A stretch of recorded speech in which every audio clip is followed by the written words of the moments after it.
Hi, it's Llarold, and today I'm going to talk about how to play Brewmaster Monk in the War Within Season 1.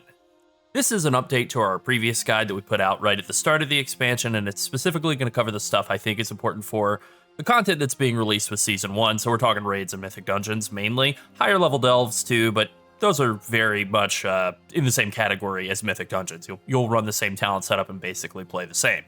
If you want an explanation of the basics of how to play Brewmaster Monk, you should check out that previous video. I'll put a link in the description of this. It has instructions on leveling that maybe won't be relevant, unless you're still not level 80, I guess, but I included chapters as I always do, including in this video, so you can quickly page through to the sections that you want to see about things like the rotation, that kind of thing.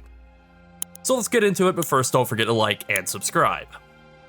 All right, let's go ahead and start with some changes that have happened to Brewmaster Monk, really one change that has happened to Brewmaster Monk. And so, on the one hand, nothing has actually changed with this spec, but on the other hand, a lot did get changed by this one little small line in the recent hotfixes that just simply says, fixed an issue causing Aspect of Harmony to deal unexpectedly high damage. So basically what was happening with Aspect of Harmony, with Master of Harmony, was that Coalescence, the bottom talent for Master of Harmony, was sometimes when it would intensify, it would just dump 100% of your remaining damage that you had stored up with Aspect of Harmony. And now, unfortunately, I don't have logs to go through to see exactly how much it was boosting the damage by, because it was in heroic dungeons, and I wasn't logging heroic dungeons, but I know it was doing a lot more damage than intended. I was blasting monsters in half. And maybe more importantly, it was ending the burn cycle of Master of Harmony Monk faster than 10 seconds, which means that you could then start back up in the build cycle pretty much immediately, which meant a lot more damage overall.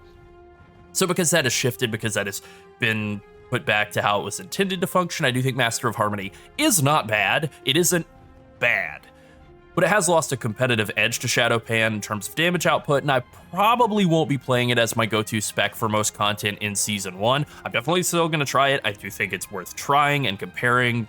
I'm always going to experiment and see if there's something there, but the expectation now is that Shado-Pan will probably be better for most content. All right, now I want to talk about the tier set bonuses, and here they are. The two-piece makes it so that Blackout Kick and Keg Smash deal 20% additional damage, and Shuffle also grants 3% damage reduction. The 4-piece makes it so the Blackout Kick increases your damage dealt by 1% for 15 seconds, stacking up to 3 times, and has the chance to reset the cooldown of Keg Smash and make its next cast cost no energy. So the 2-piece bonus grants a lot of extra damage onto your two main skills, and it's great. It's also 3% damage reduction, which is fine. And then the 4-piece bonus is a little bit funky. The basic one is like a weirdly stacking 3% more damage bonus. Don't really know why it needs to stack, but it's long enough that it's going to be up all the time. Cool, normal, fine. Then there's the proc, and that is where things get kind of weird. So this proc has the potential to interfere with your rotation a bit, since you don't want to let Keg Smash sit on cooldown, but you might be managing a Blackout Kick Tiger Palm rotation. That's probably how you're going to play most of the time, and you won't necessarily have the freedom to immediately Keg Smash the moment it pops up. There's also the 0 energy cost, which is good for Master of Harmony, but actually interferes with Shado-Pan's cooldown reduction granted by efficient training. So it's just kind of a weird design. On the one hand, it's probably the strongest tier set bonus of any tank, and certainly the one that has the biggest rotational impact, so that's cool. But that impact is a bit like the Kool-Aid Man blasting through the side of your otherwise neat and tidy rotation and demanding, use Keg Smash now, use it at once. So now let's move on to talents. So I have 2 main talent setups that I'm going to recommend. In the description, I will offer, in this kind of breakdown of them, I will offer some things you can swap around if you want, and we'll start with the Mythic Plus talent setup. So this is the Mythic Plus talent setup that I'm going to be rocking with. Most of this stuff is kind of locked in. You know, you're not going to play without, like, Interrupt. You're not going to play without Chi Burst, for example. Chi Burst is just so good. There's no reason to drop Chi Burst for Chi Wave. Chi Wave is not even close in terms of damage output. There's some stuff you don't have to take. Detox, for example. You don't have to be able to Dispel. If you wanted to drop it and take Bounding Agility for a little bit more distance on your rolls, you can do that. You also don't have to take Touch of Death. It's actually kind of bad in dungeons. I like it because it makes it so that Touch of Death will immediately light up when an enemy hits below 15% health instead of once it's usable. And then you kind of have to wait a little bit for it, like once it is technically usable, once they have less health than you do. And then there's kind of a weird like bit of hiccup with the servers for that to function. Just having it already lit up from them being below 15% health makes it easier to use. But you don't actually want to use it at that point. You do want to wait until you can full kill something with it. So hypothetically, you could just take like Tiger Tail Sweep instead to be able to get down here to dampen harm. That also would work. Now, as for Dampen Harm versus Dance of the Wind, Dance of the Wind got a pretty big nerf coming into this expansion. It went from 10% dodge chance down to 5, so I think it sucks and is bad in Mythic Plus now. You can run it, but I don't think that it is worth giving up Dampen Harm to get 5 entire percent worth of dodge. Up to you. The same goes for Diffuse Magic versus Yulon's Grace. I think Diffuse Magic is insanely strong, and Yulon's Grace is not strong anymore at all now that it had its value cut down to 1% of your health every 3 seconds. Now, there's also some other stuff here, Vivacious Vivification. If you're willing to throw a bit of extra healing into yourself, the fact that it's an instant Vivify with increased healing isn't really that impactful to me. I mean, obviously, that's like the only way that this is even usable, but really the cost reduction by 75% going from 30 energy down to 8 is really what makes it like doable. It does still have kind of a longer GCD, like it has the full 1.5 GCD instead of the 1 GCD. If we wait a second here, you could see that is a longer GCD than like any of my other skill GCDs. So it is definitely something you're going to have to kind of weigh out whether you want to use that or not and how much you're going to be leaning on that. Because if you're not really making use of that, you could take advantage of things like energy transfer or Tiger Tail Sweep or even like Peace and Prosperity. Give yourself a little bit of cooldown reduction on Ring of Peace.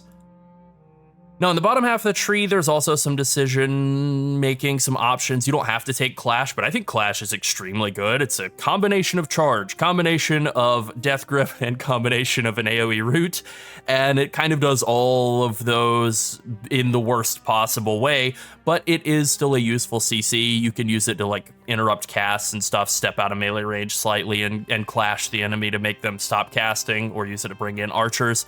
So I really like it, and I won't be giving it up.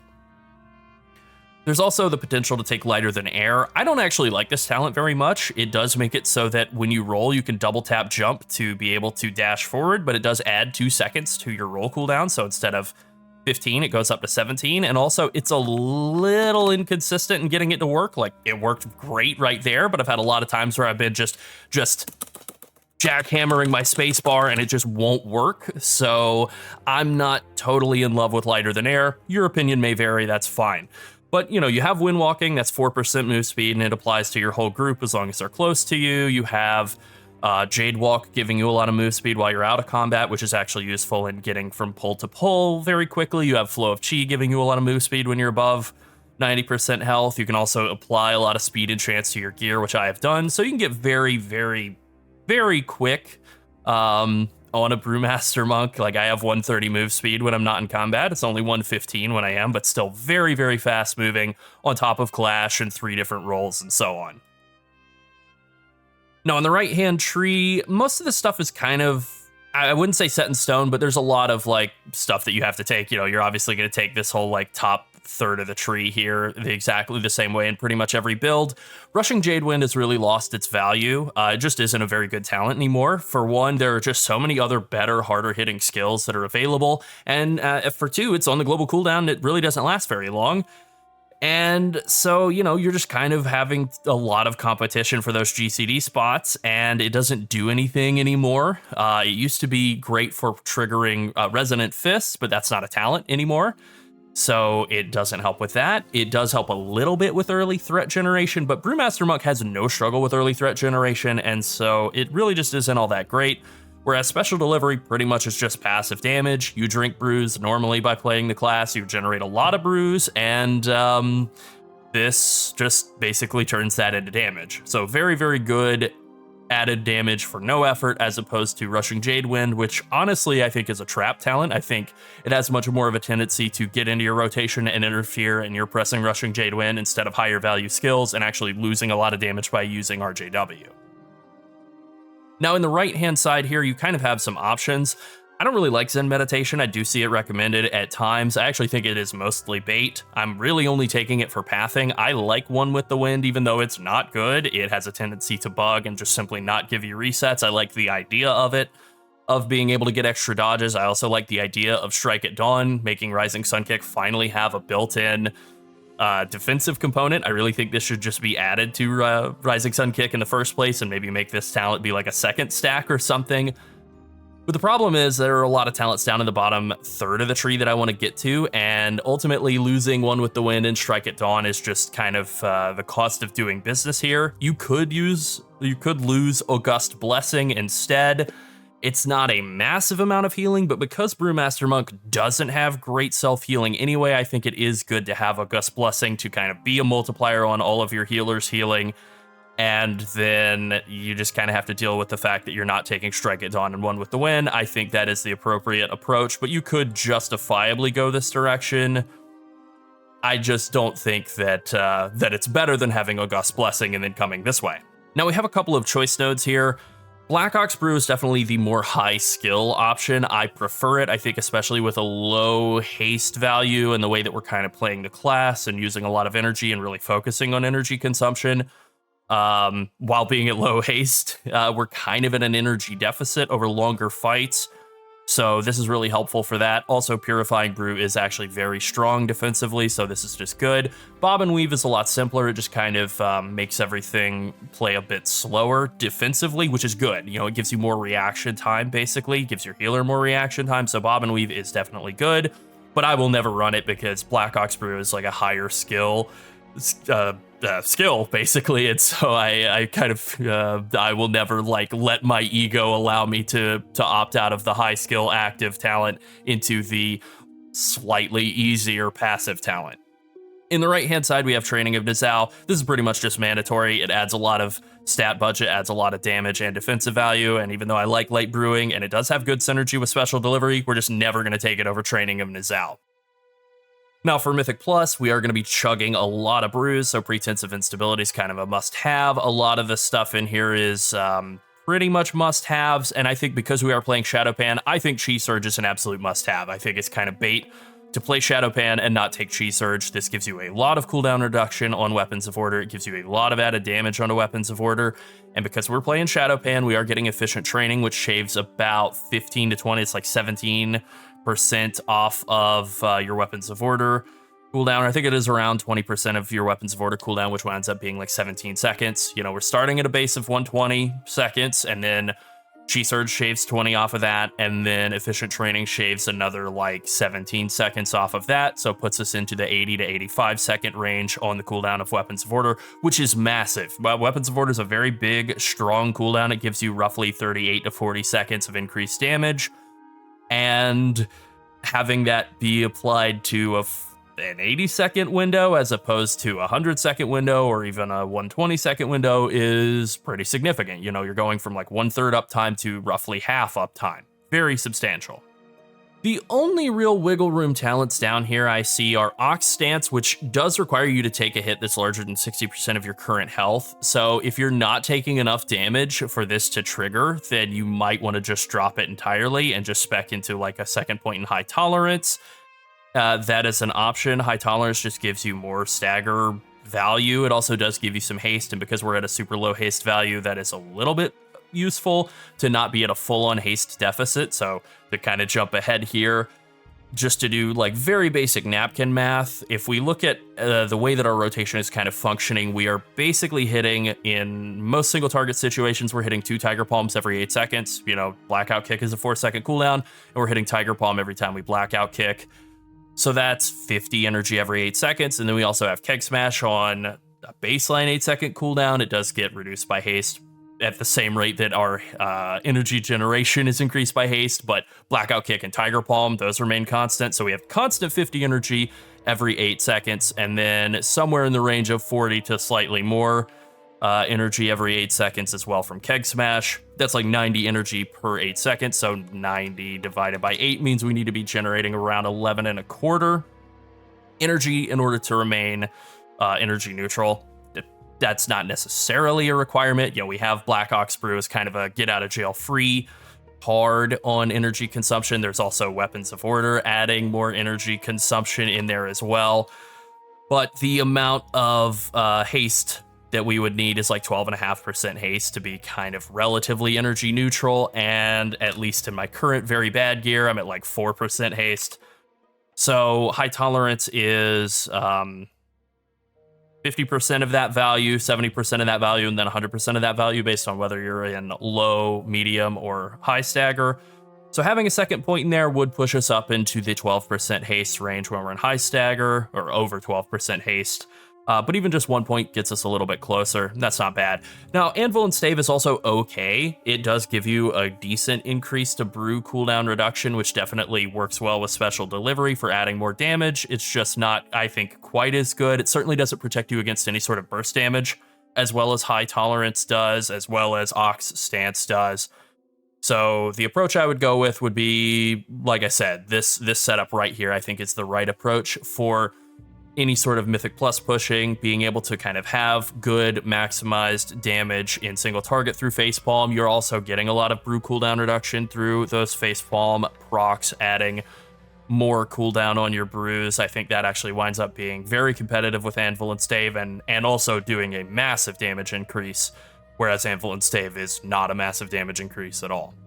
One other thing I wanted to touch on is I've seen some murmuring about how Scalding Brew, especially with the tier set bonus, is actually superior in terms of damage output to Salsalabum Strength. This makes perfect sense. I do totally buy that in the Sims working, especially once you have the tier set bonus, giving you a lot of extra keg smashes and just a lot of extra damage with your keg smash. However, prior to that point, I would not run this. I would not run Scalding Brew at all until you have that tier set bonus, in order to have that kind of power or force multiplier effect between those two interacting bonuses. Prior to that point, like if you were to just go into dungeons and run Scalding Brew instead of Salsalabum Strength, it feels awful. I have played around with it. Feels awful. Don't think it's better in the slightest. Definitely do not recommend doing that at all until you have that, and also be prepared for the kind of adjustment in your rotation that comes from dropping Salsalabum Strength, losing the uptime on Shard Passions. A lot of adjustments that need to be made there. Not really a big fan of it. I certainly would like it if something were to change and make that not be good, because I really think that playstyle is not very fun. Now, as for the hero talents, the only things I would say are maybe kind of, well, I mean, for one, there's literally only 3 talents you could swap around. And predictive training, you're never going to swap out. This is kind of the big reason why Shado-Pan is so competitive defensively. You pretty much have 100% uptime on predictive training, and that's 10% damage reduction, which is completely insane. But then, you know, if you're doing Mythic Plus, I think that high impact is worth it. You have this time, anytime that your flurry strikes hit an enemy and then they die within the next 10 seconds, they do a big boom. I think that's pretty good. There is also the option of just giving them more crit chance. This is definitely what you'd want to run in single target situations, and I think if you want to play it safe, you could just run Pride of Pandaria, but I think high impact potential to do a bunch of group damage is really good. And then there's Lead from the Front, which gives you a little bit of healing based off of pretty much just your chi burst damage. Not amazing. You can run Protect and Serve as well. Instead, it really just boils down to how effective you're being with hitting those instant free Vivacious Vivification Vivifies. If you're really, really good with it, you should definitely run Protect and Serve instead of Lead from the Front. If you're bad at it, or you're just feeling lazy, stick with Lead from the Front. All right, now to talk about the raid talents, I'll go ahead and swap over to those. Not a lot has changed here. I would say the biggest thing is I'm just putting more of an emphasis on single target damage. So I'm taking Invoke Nozal, I am taking Call to Arms, even though it's not great. I think the first thing I would probably drop is just drop Call to Arms for a point in high tolerance. I think that's definitely a possibility for raid.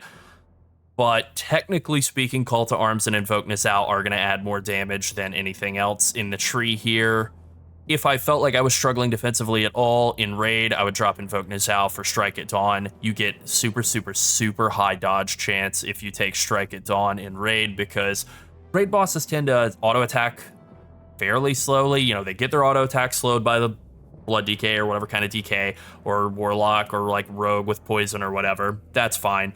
But then also they just stop and cast on people a lot. So if you have Strike at Dawn and Blackout Kick combining together, there were some bosses in some of the tiers in the last expansion where I was dodging like over 70% of attacks and stuff, and that's definitely something that is able to be reproduced. I'm kind of going into this thinking like I'm not really going to be struggling defensively anyway, but if I did at all, and if Ox Stance wasn't there to kind of fix that on its own, then picking up Strike at Dawn is what I would do, just to kind of make that a little bit easier on myself, on the healers, and so on. And then the same goes with High Tolerance. I think that's also a pretty good option. You know, if you're really getting bursted like crazy, you could even spec into Black Ox Adept and basically just be generating tons and tons and tons of the Ox Stance charges, and that would make it a lot easier to stay alive. You'd be staggering a ton more damage. Again, still running Shado-Pan, taking Pride of Pandaria, lead from the front, and Predictive Training is our 3 choice nodes. Everything else here is pretty much set in stone for Shado-Pan. And then kind of the couple of big differences here for the raid setup is I'm not taking Jade Walk. I don't care about my move speed outside of combat and raids. I'm not taking Detox. Maybe you could for some trash, if there's any trash at poisons or diseases, and healers are pretty slow about getting that off of the tank. That is definitely an option. I also think taking Hasty Provocation, absolutely mandatory for raid situations. Like, it's so good to be able to very quickly reposition a boss with that move speed taunt. You know, this is something that way back in the days of Pandaria was like game changing about monks, and then we kind of lost that in Dragonflight with the redesigned talent system, and now it's very easy to get again, so I'm very glad to have that as an option. And then most of the rest of the bottom of the tree is pretty much standard. One talent I would say that I kind of put in here specifically because I wanted to say, like, you've kind of got a choice of just what you like the most, is the one that I put into Escape from Reality. I like this talent. I think being able to Transcendence and then Transcendence back, like Transcendence away for a mechanic and then Transcendence back, can actually add like quite a lot of damage, make things a lot easier potentially. But there are going to be plenty of situations where this is totally worthless as well. So you could take Lighter Than Air. I could see that being a lot more useful in raids than in Mythic Plus if it works well. There's also potential to take Clash for some ad fights. I think that could be really good. There is potential to even take Summon Black Ox Statue for some ad fights, maybe, although I don't really want to do that. I hate keybinding Black Ox Statue, but it's an option.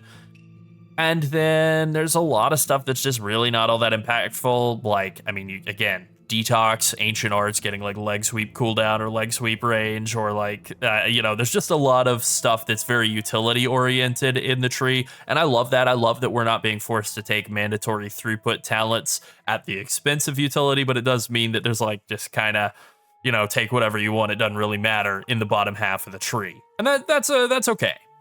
All right, now I just want to hit on how the 2 hero specs affect your rotation. For the most part, Shado-Pan doesn't. It does grant cooldown reduction on your weapons of order through efficient training, about, like I said, 15 to 20 seconds worth, which is pretty good, but that's about it.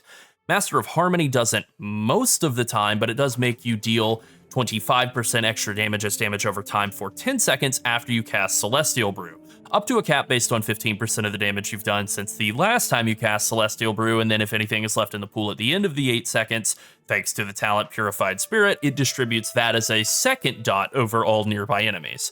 So on the one hand, you need to be near enemies at the end of the 10-second Aspect of Harmony window, where Purified Spirit's about to explode. You also don't want to burn offensive cooldowns during the 10-second offensive window of Aspect of Harmony. You really want to be storing up damage outside of that window and then expelling it, and then, you know, whatever's left over is going to get expelled anyways, so you want to maximize the damage in between the Aspect of Harmony windows. And then finally, Overwhelming Force grants an extra 15% damage as AoE from Blackout Kick, Tiger Palm, and Rising Sun Kick, and that is a pretty narrow frontal cone, so you will want to be sure you're properly facing packs of enemies in order to hit them all if you are playing Master of Harmony. Now, MOH has some advantages to it. Celestial Brew adding a second charge is something that's been like much heralded, including by me, and then as we've kind of gotten into the expansion and realized Celestial Brew feels like a 1 ignore pain. Actually, the bigger defensive gain has really been Mantra of Purity, giving you just a massive increase in the amount of stagger that you remove with your Purifying Brews. This has been really, really significant. And that's really good. Also, the added damage from Manifestation through Chi Burst has been really good. There is a lot of damage to be had through Master of Harmony. It's kind of unfortunate that it has gotten the quote-unquote bug fix. But I do still think it is a really good talent tree.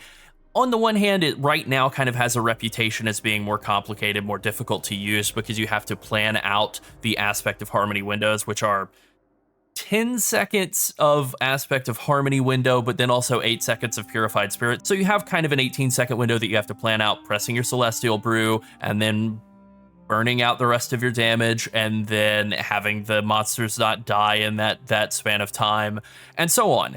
And so the thing is that in that context, Shado-Pan is easier. You know, you just do damage and then you do more damage. You press your buttons and then more damage comes out. The thing though with Shado-Pan that I think actually makes it deceptively more complicated is the efficient training and the weapons of order of it all. So weapons of order, as I've said since Shadowlands, I guess, is a 40-second cooldown, really. It gives you 30 seconds of a debuff that you put on enemies, and then the debuff lasts for 10 seconds. So 38 to 40 seconds of added damage, and it is up to 32% added damage. So quite substantial. It's a lot of damage.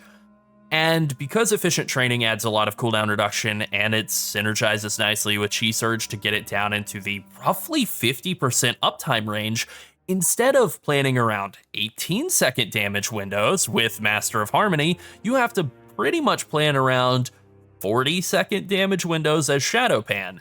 And so I think that deceptively Shado-Pan is easier to play at a lower level than Master of Harmony, and harder to play at a higher level than Master of Harmony. It kind of is it's a bell curve, right?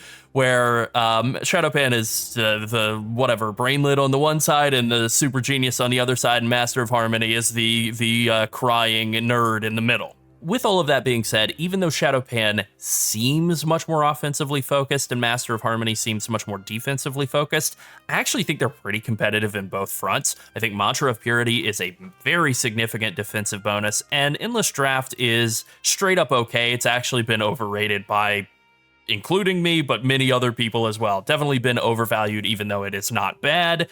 It is still a very offensive hero spec. Shado-Pan, much more upfront with the fact that it's super offensive, but then it actually has a lot more defensive value going on than you might have initially caught. Predictive Training, obviously being the front runner there, just 10% damage reduction that's just up all the time is an insanely powerful defensive bonus. Probably the best of any hero talent spec, other than maybe Mountain Thane Warriors getting just like infinite rage out of their hero spec. But then there's a lot of other valuable stuff like Efficient Training, giving you all that cooldown reduction on weapons of order, getting lots of agility out of your flurry strikes. Just lots of really good stuff, you know, potentially a bunch of extra healing out of Protect and Serve if you are hitting those Vivifies. All right, so just to briefly mention the rotation, in Dungeons, the Monk rotation really hasn't changed meaningfully. You maximize Blackout Kick, Keg Smash, Rising Sun Kick, and Breath of Fire, and then you fill with Spinning Crane Kick. Pretty simple stuff. You do also run Chi Burst, and it deals a ton of damage, so you will want to prioritize that, especially in AoE. Just before I move on, I want to emphasize, as always, the Blackout Kick is your highest priority skill, even if it's not the highest damaging skill, because it has the most damage output for its cooldown, so you always want to maximize hitting that when it's available, and then filling in everything else in between, and that'll minimize the amount of downtime that you have where you're hitting suboptimal filler skills. I also think that playing Brewmaster Monk and not trying to maximize your damage is just doing it wrong. I'm rarely so definitive about this kind of thing, you know, you should play video games however you want, and you should try to have fun. That is the point. But not in this case. This would be like putting peanut butter and jelly on the outsides of the sandwich. It's just wrong. All right, now I want to cover a very important aspect of managing your single target damage, especially in raids, but this is going to apply to Mythic Plus as well. I will be taking advantage of it in Mythic Plus. I want to talk about Blackout Combo. So Blackout Combo is a talent. It's very easy to pick up now, and it is something I think you should take in every single Brewmaster Monk spec. The most important bonus it has is the double damage on Tiger Palm. Base Palm procs will stack with that to massively increase your single target damage. At this point, in my terrible pre-raid gear, I have been hitting over 1 million damage on Tiger Palms all the time.